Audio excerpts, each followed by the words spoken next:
Okay, so we're recording this presentation. We want to welcome Robyn Morton from UC Santa Barbara, and she's going to be doing a presentation about the university. And we didn't have a huge turnout tonight, so we'll be doing the application piece of it at another date. But for now, take it away, Robyn, and thank you.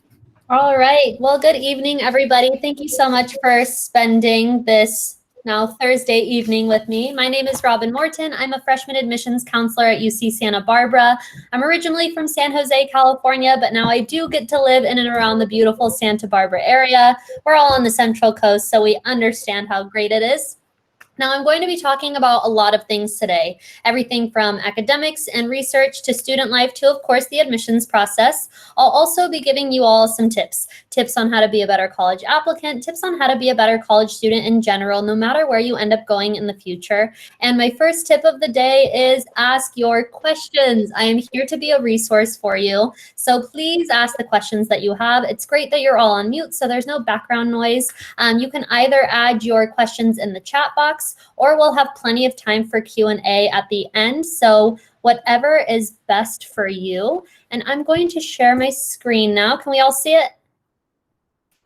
All right, I'm going to take that as a yes, and I will go ahead and just get started. All right, so as most, if not all of you, I'm sure know, UC Santa Barbara falls within a larger University of California system. And a really good question to ask is, where does UC Santa Barbara fall within that UC system or that UC network at large? And when it comes to our student population and our location, we really fall right in the middle. We are home to 26,000 students. So when you look at a smaller UC campus like Merced, that's home to about 8,000 students. And then you look at a larger UC campus like UCLA that has about 45,000 students. We really do fall in there as that mid-sized UC. However, the most underrated fact about UCSB is that of our 26,000 students, 23,000 are undergraduates working on their bachelor's degree, something that you'll all start in the very near future. Now, that ratio of undergraduate to graduate students is very unique at an institution of this caliber. And what does it actually mean for you? Well, it means that on this campus, there is hardly any competition with grad students for research and internships. I know you all want to be successful after college, so my next tip of the day is get involved with research and internships. Trust me, these experiences are academic, they're experiential, and they will give you the best letters of recommendation. Now, because of this unique ratio, over half of our undergraduates will have research before their degree, and 2/3 will have at least one internship before graduation. This is just a campus that treats undergraduates like graduate students. Now for our location. If you look at that map on the left side of the screen, you'll see that UC Santa Barbara literally falls right in the middle of all of the UC campuses. Now, for those of you that have been to Santa Barbara before, or at least are familiar with the area, you probably know that it's not a very big town, right? So what does it mean for a larger university in a smaller town? Again, no competition. When we look at big four-year universities, the closest to the north and the south of us are about an hour and a half away. That means that everywhere in between are opportunities for our students and our students alone. All of the local schools, hospitals, businesses, the courthouse literally depend on UC Santa Barbara students to be working for them. It is really important to understand within the context of the local area and our student population that undergrads really are the name of the game here in Santa Barbara. Now let's dive a little bit deeper. Every university has a different way of doing things, and at UC Santa Barbara, we have a 3-college system. Almost all of our students are in the College of Letters and Science. It's our largest college housing 80 of our 90 majors, and it's got everything: hard sciences, social sciences, visual and performing arts, including the most popular major for our freshman applicants, undeclared. Now, when you're searching through all of our majors, you won't see undeclared listed because unfortunately you cannot graduate with a degree in undeclared studies. But I know that not everybody knows exactly what they want to study when they're in college, and you are not alone. Most students decide to change their majors at some point in their college career, on average between 3 to 5 times. Now, for those of you that do know what you want to study, great. Go ahead, apply to that major you know you want to learn more about. But if you don't, again, apply as undeclared, and you have 2 full years to explore your options and really figure out what it is that you want to do. You are required to solidify your major at the beginning of your junior year. Now, because we only admit transfer students at the junior level, applying undeclared is not an option for transfers, but we'll talk more about that when we get into transfer admission. Now, a really good question to ask is, well, if I apply as undeclared or as any other popular major for that matter, is it going to hurt my chances of getting in? In the College of Letters and Science, we do not admit by major. So that means that your major is not a factor in your admission when you're applying to the College of Letters and Science. You don't have to play any of those mind games, just put down the major that you want to be. Now, if you're applying to either dance or music, there will be an audition process. But aside from those 2 majors in the College of Letters and Science, there are no supplemental application pieces. All right, moving on to our second college, the College of Engineering. This is a way different ballgame. The most important thing that you need to know about our College of Engineering is that it's very small. It is home to about 1,400 students total. Now, of course, there are pros and cons to that. Cons, it is difficult to get into. There are 5 majors in the College of Engineering. Engineers, do your research and really think about what major it is that you'd like to apply to. Because the College of Engineering is so small, it is very difficult to change majors within the college, and it is very difficult to transfer from the College of Letters and Science into the College of Engineering. But like I said, there are pros to having a program this small. Once you're in the college, there's a 10-to-1 student to faculty ratio. That means that you and your professors will get to know each other very well. Of course, opening up more opportunities to get research and internships. It also allows for a 5-year master's program. Yes, you heard that right. You can walk out of UCSB in just 5 years with a master's in engineering. I am not sure of a quicker way to increase your salary before you hit the engineering market after graduation. It is a fantastic opportunity for our students. Now, one thing that I'll recommend to engineers, when you apply to UCSB, you will get to choose a primary and an alternate major. Make sure that engineering is your primary choice, because if not, you will not be considered for the program. When choosing an alternate major, choose something in the College of Letters and Science. If you're not quite competitive for engineering, you will be reconsidered for the College of Letters and Science, so it's kind of like a second chance of getting into UCSB. All right, moving on to our third and our final college, the College of Creative Studies. Now, I know when we say that word creative, we usually think visual, performing arts. That's not necessarily the case here. Our College of Creative Studies is home to 8 majors, and it's pretty diverse. It's got mathematics, biology, music composition. That term creative really comes from the fact that students in this college is to create new knowledge. It is all about student-driven research. Now, once you get into this college, you'll be working one-on-one with a faculty mentor from the time that you get into the college to the time that you graduate. Because this college is so small, it is highly selective. And if it sounds like something that you're interested in, but you're not exactly sure what you want to study, you can apply to be in this college up until the end of your sophomore year. Yes, you have to apply to get into the College of Creative Studies. You'll see on the right side of the screen, there is a supplemental application that gets reviewed by the faculty in the College of Creative Studies themselves, not by the Office of Admissions. And if you're interested in applying to the College of Creative Studies as a freshman applicant, then information about that supplemental application will just pop up in your UC application, so it's nothing that you have to seek out on your own. Okay, I know that was a lot of information about our 3 colleges and some of our majors, but again, we're going to hold Q&A until the end, so we'll keep moving on into our pre-professional programs.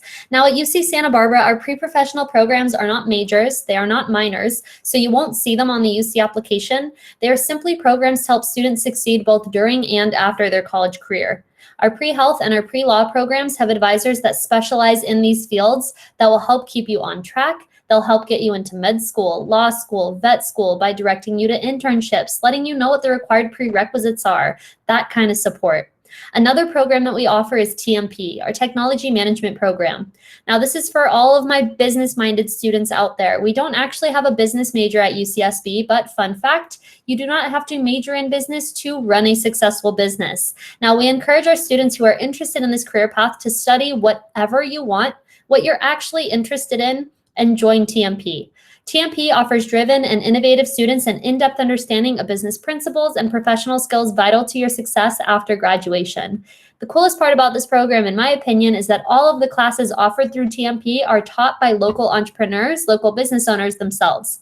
Now, I'm sure most, if not all of you, have at least heard of, if not seen that show, Shark Tank. And we basically have our own version of that show here on our campus. There's a group of investors that will let students come before them, pitch their business idea. If they like the idea, they think it'll be successful, then they'll actually give them money to jumpstart their business. So that's a really great opportunity for our students as well. Now, another integral part of the academic experience for our undergraduate students at UCSB, as well as any UC, is of course research.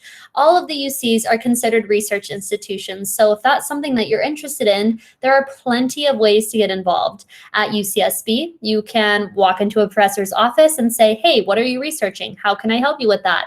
Or you can utilize some other programs we have, like FRAP, the Faculty Research Assistance Program. This is an online tool where students can look up what research opportunities are available and get involved that way. It's a great way to find research opportunities that maybe don't align with your major if you're interested in a more well-rounded education like that. And if you want to conduct your own research, there are grant opportunities available for your research to be funded through URCA, the Undergraduate Research and Creative Activities Grant. All right, moving on, my next tip of the day, do not do college alone. Doing college alone will make it so much harder than it needs to be. UC Santa Barbara is committed to student success both inside and outside of the classroom. Pictured here is our Student Resources Building, and housed in this building are tons of resources to help students succeed both socially and academically.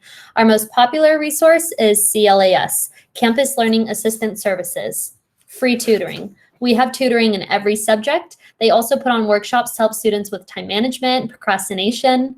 Also housed in this building is EOP, our Educational Opportunity Program, which provides resources to income-eligible and first-generation students. We have the Women's Center, our 5 cultural centers, Disabled Students Program.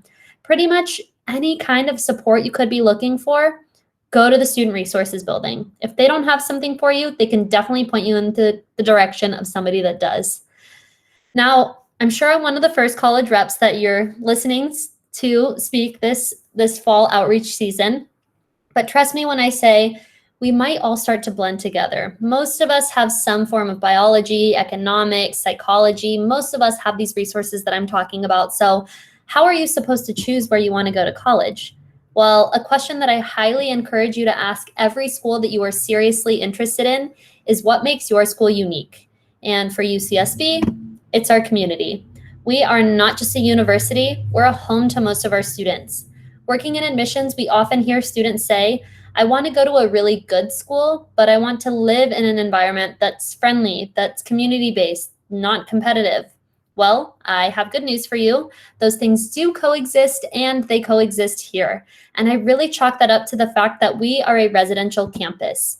Over 80% of our students live either on campus or within 1 square mile of campus. And this tight-knit community really creates the feel that students don't just go to school here, but that their lives are here as well. If you want to see your friends, walk to them. It is seriously that easy.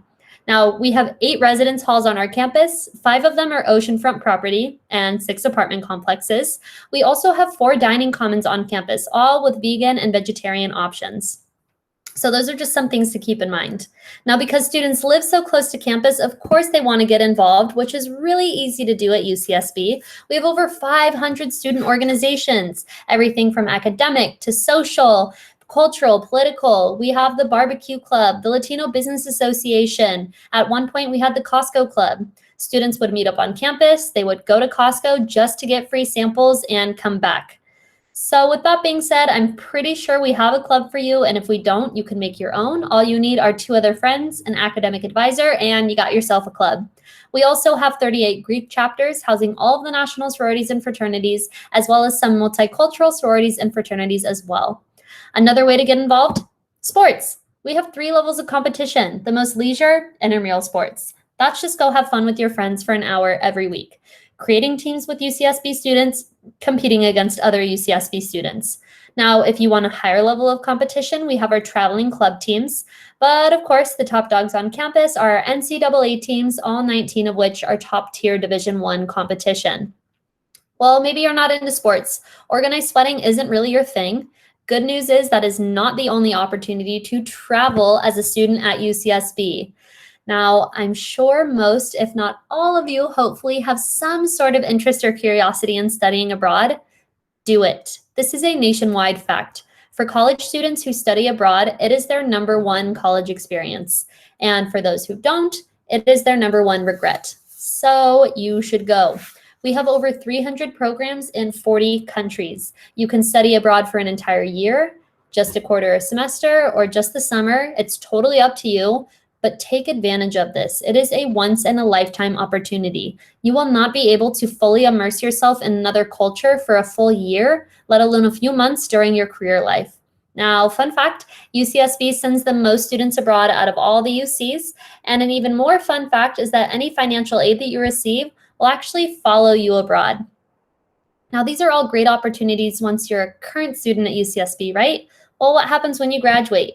You join a network of over 220,000 alumni from all across the world, because once you become a gaucho, you're a gaucho for life.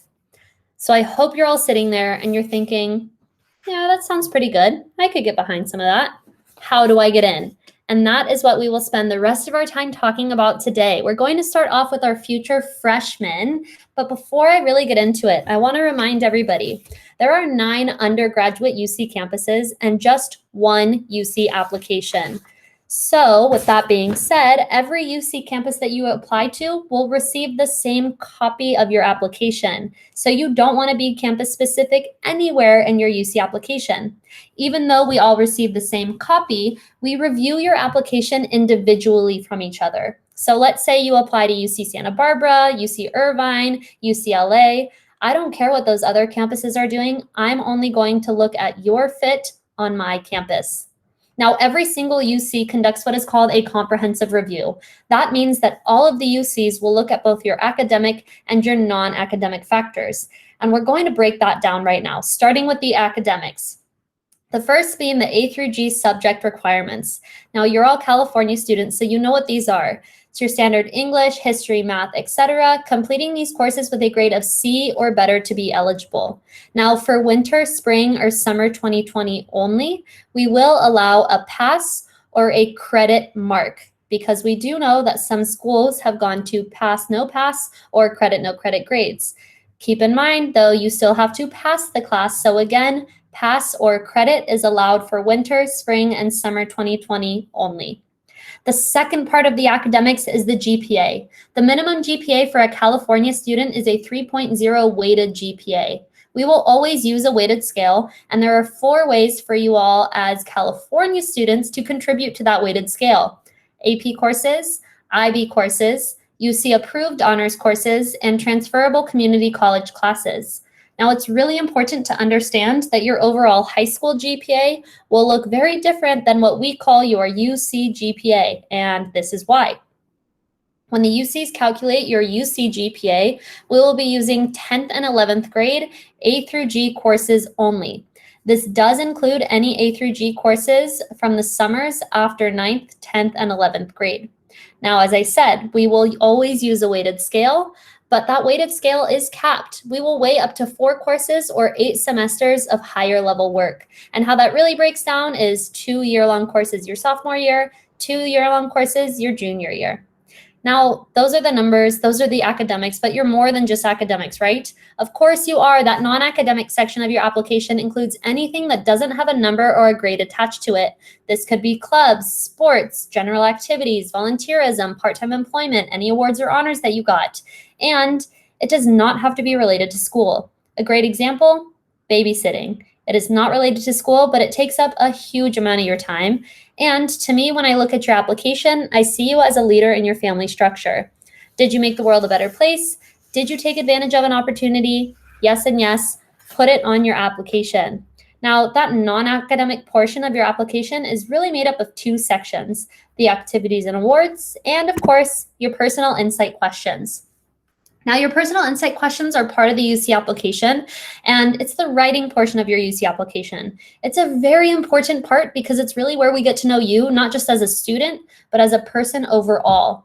You're going to have 8 questions to choose from here, and you're going to respond to 4 of them. You cannot respond to more than 4, and it will be the same questions and answers for all of the UC campuses that you've chosen on the UC application. So again, you do not want to be campus specific in any one of these. Now, you'll have 350 words per response. So that means that the personal insight questions are not essay questions. This is not a typical English essay. It is a short answer response. All questions will have equal value. There is no advantage to answering one question over another. So we really want you to answer the questions that you have full, complete responses for, not the questions that you think we want you to answer. Really, your personal insight questions should be viewed as your interview on paper. Now, in the UC system, we do not conduct interviews. We don't accept letters of recommendation for general admission, and we're not taking resumes. So we really want to get to know you through your application, more specifically through your personal insight questions. A few more tips I have for you on the writing process. Always tie it back to yourself. You should be using way more I or my statements in this kind of writing than you've probably ever used in any kind of writing. And that's okay because they are your personal insight questions. Again, this is not an essay. Your structure is not graded. I am not an English teacher, so I don't care about your spelling, your grammar, your sentence structure, but you should edit your responses so that we understand what you're trying to say. Make the examples relevant to who you are today. Bring me forward. Help me understand who you are in high school. If something happened to you back when you were 5 and you haven't thought about it since then, probably don't talk about it in your PIQs. But if something happened to you when you were 5 and it's still affecting who you are today, then by all means, feel free to talk about it. And lastly, this must be in your own words. So when you apply to the University of California, you are signing a contract with us that says that you will not plagiarize. If you are caught plagiarizing in your PIQs or anywhere on your UC application, you will never be admitted to a UC campus ever. It is not worth it. So just make sure that everything is in your own words. Okay, so that's freshman admission. Now, what about the other pathway? How else can I get into UCSB?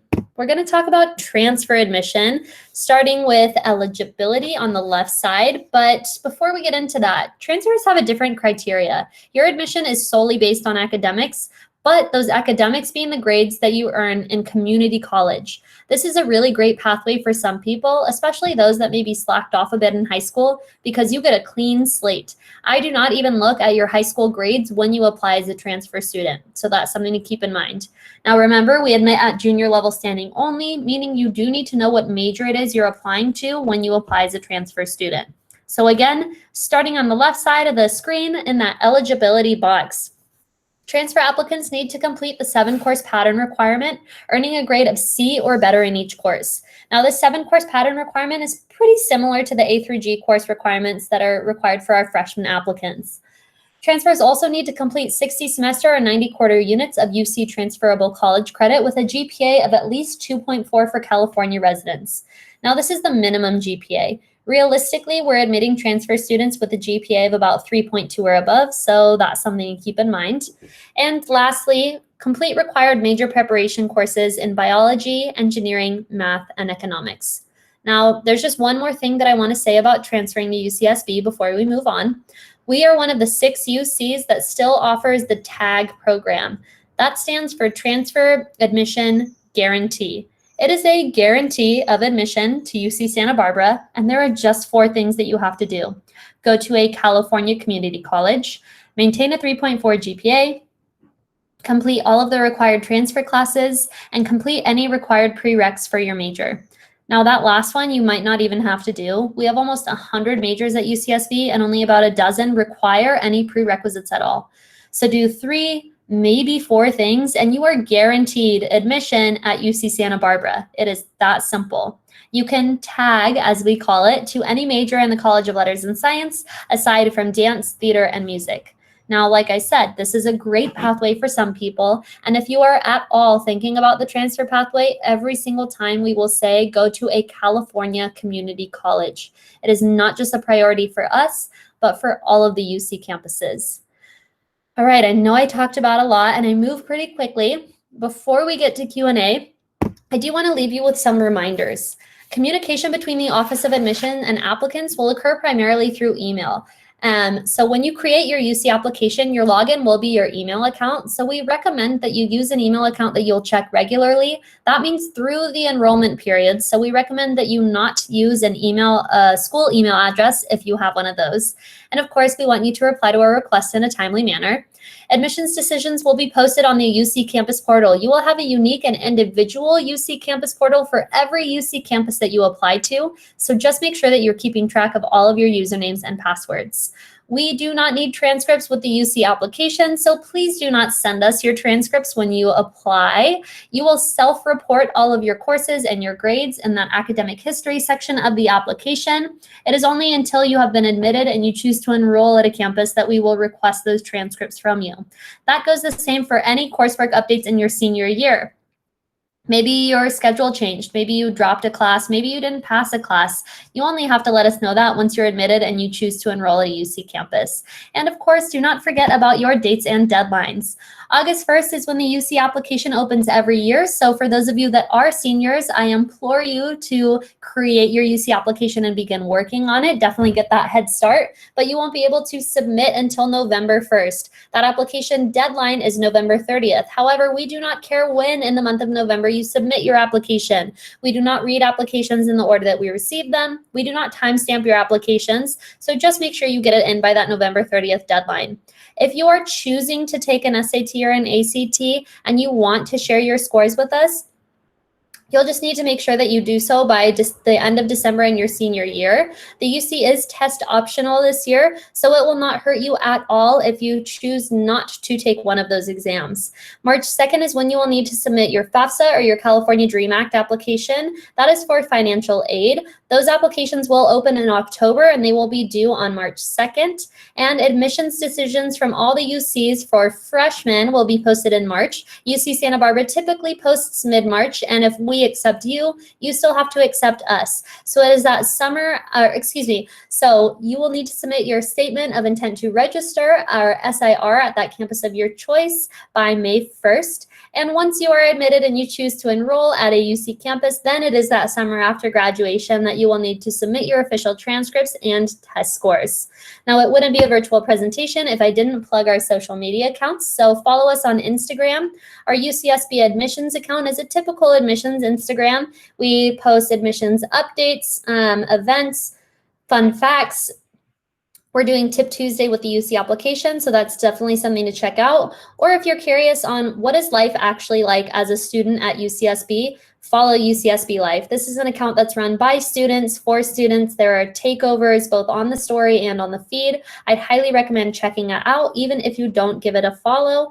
And that is all I have for you. So if you want to join our mailing list, go ahead and enter that top URL into your browser or scan that QR code on the right side of the screen to stay up to date with all of that important admissions information. And if you have any questions after the presentation that we're not able to get to, or maybe that you think of later, please feel free to email me at robynmorton@ucsb.edu. So just so that I can see everybody, I'm going to stop sharing. I'll enter my name. Oh, perfect. Thank you, Trisha. That's exactly what I was going to do. And that's all I have. So time for some Q&A. I'm going to go ahead and stop the recording. I guess my understanding is we don't tend to record the Q&A, so I'll go ahead and stop.